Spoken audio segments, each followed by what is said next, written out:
Watching the news, I was beside myself with worry. They were reporting that the plane my husband was on for his business trip had crashed. I couldn't get through to him, no matter how many times I tried calling. Please, pick up. And then, as usual, I got an email from my husband saying, "Just landed." Oh, thank goodness.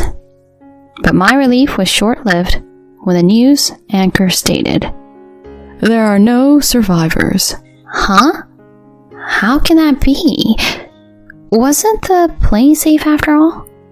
My name is Kathy. I live with my husband, Tyson, of 5 years, and our daughter, Julie, who's about to turn 3. I quit my job when I got pregnant, and now I'm a stay-at-home mom. Julie has gotten past her terrible twos and has recently started to be a big help around the house. Those terrible twos were tough. But now I'm enjoying parenting without the stress. As my relationship with my daughter grows stronger, life with Tyson has become somewhat dull. Lately, he's barely home, except to sleep. Maybe because he's so busy with work. Sometimes he comes home, smelling like women's perfume, which makes me wonder if he's been to a club or something. With all the sudden calls to work and weekend shifts, he hardly has any time to spend with Julie and me. "Does Daddy not like me anymore?" she would murmur, and I would hug her tight and stroke her head gently. "Of course not, sweetheart. Daddy's just really busy with work. He's working hard so that we can have this life together. Your birthday is on a Sunday this time, and he's promised to celebrate with us. So let's look forward to playing a lot with him then." Seeing her look so sad, I had pleaded with him to at least be there for her birthday. "I'll definitely take the day off," he had promised, and I was looking forward to celebrating together as a family. Her birthday is next month. We're planning to celebrate with my in-laws, who live just a 15-minute drive away and are quite close to Julie. Tyson has a sister, Hannah, who has 2 kids, and they live in the same city. The grandparents love both their grandchildren equally, which is something I'm really grateful for, as I've heard that some favor their daughter's children over their daughter-in-laws. Some even urge the daughter-in-law to have a boy instead of a girl, so that he can carry on the family name. So one day, Tyson tells me, "I have to go on a business trip overseas for 2 weeks, starting on the 8th next month." I asked him to repeat himself. "Wait, an international business trip?" "Yeah, from the 8th of next month, for 2 weeks. I'm flying to France. It's going to take over half a day by plane," he replied, seemingly annoyed. I couldn't hold back and confronted him. "You do remember that Julie's birthday is on the 10th, next month, right? You promised we'd celebrate together. I've already told her about it. Just today, she was feeling so sad, wondering if you didn't like her anymore. How can you break your promise to be here for our daughter's birthday?" It was unbearable to think of her feelings. I was seeing red. "I can't help it. It's work. I wish I could celebrate with her too," he said, and I was taken aback. Looking at him, I could see the pain on his face. "Yeah, you're right. I'm sorry. I just got a little carried away because I feel so sorry for her." After I apologized, he patted my shoulder and said, "Oh, I'll prepare a gift. So, ask her what she wants. My parents will be there, so she won't be lonely. And next year, I promise. We'll celebrate together for sure. Okay. You promise? I pressed him, deciding to let it go this time. I'll have to make sure Julie doesn't feel too lonely without her dad. So, I'll go all out with the decorations and cooking. I talked to my in-laws about his business trip and asked if they could stay over at our place on her birthday. Then my mother-in-law, Mary, said, "It's unfortunate that he has to be away for Julie's birthday, but leave it to us. We'll make sure she'll have a great time." I already told Scott, and he started getting ready for the sleepover. Her response lifted my spirits. If only Julie would be a little happier with this. The next day I told her about Tyson's business trip abroad. She looked sad, and her eyes welled up with tears. "But, Grandpa and Grandma said they'd stay over for your birthday," I tried to say cheerfully. At that moment, her face lit up. It seemed to lift her spirits a bit. The day after Tyson left for his trip, Mary called. "Kathy, do you need anything for tomorrow? I've got the presents ready and the cake ordered. Is there anything else you want? It must be hard preparing all by yourself with Tyson away. Just tell me if you need anything, okay? We'll come over early tomorrow." I was so grateful for her thoughtfulness and immediately thanked her. "Thank you, Mary. I just got back from shopping with Julie to pick out what she wanted. I've got the decorations ready too. So we're all set. Thanks for the presents and the cake." "It's no problem at all. It's fun to choose these things. Scott has been fidgety for a week now. I told him he's too eager." She replied, and I couldn't help but smile.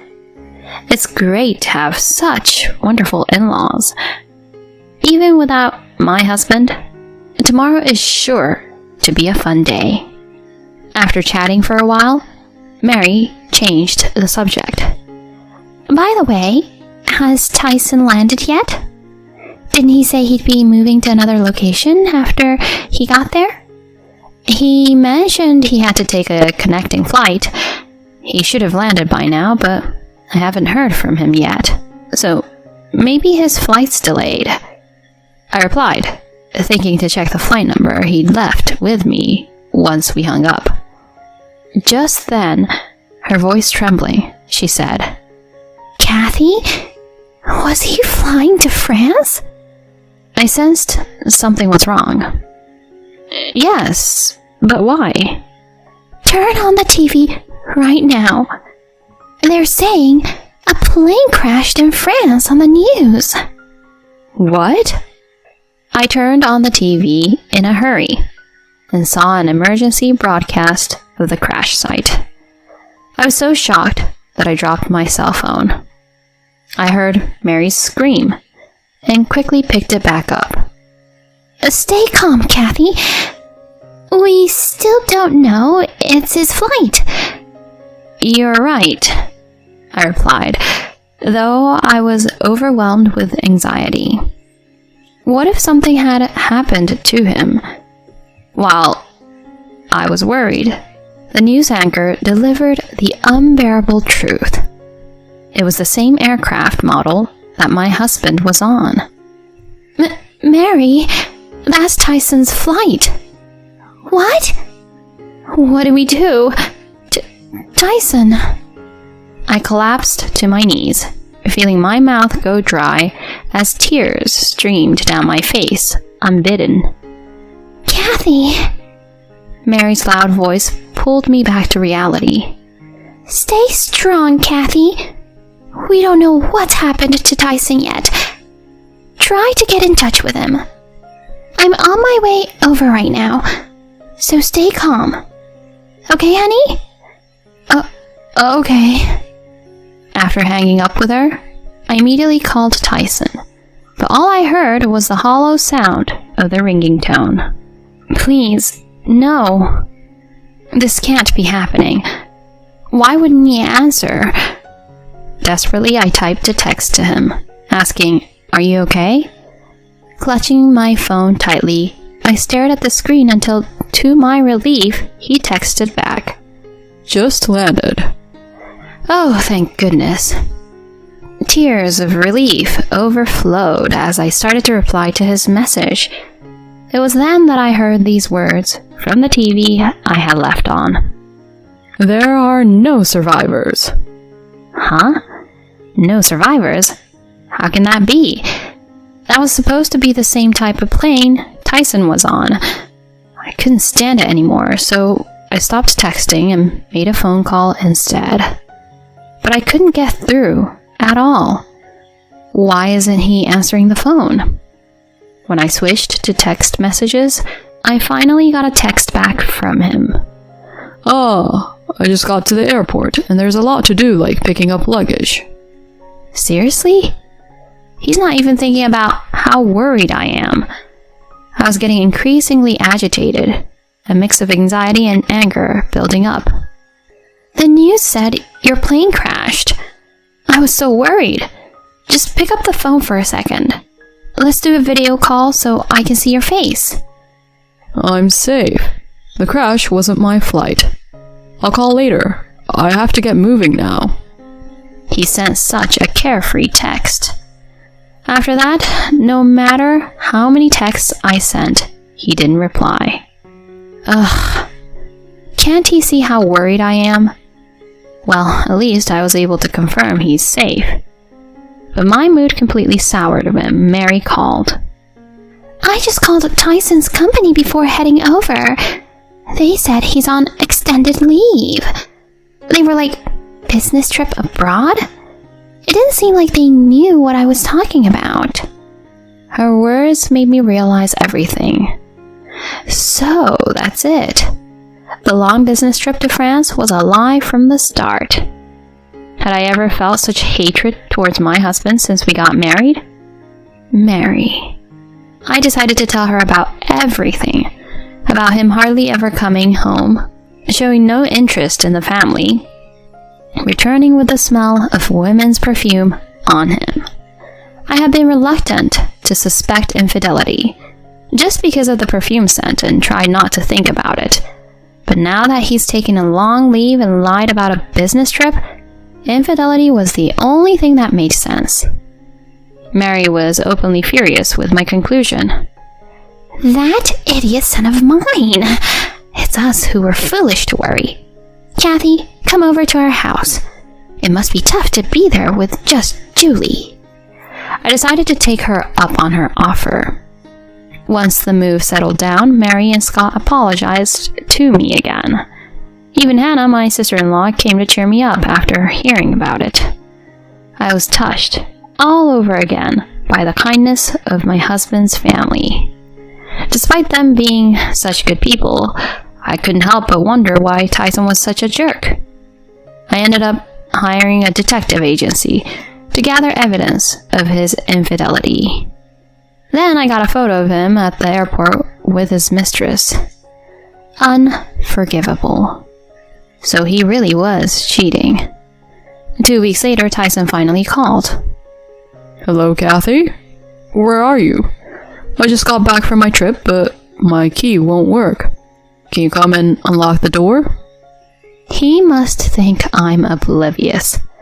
His voice was so nonchalant. I decided to confront him with reality. Even if I came, it wouldn't open. I don't have a key.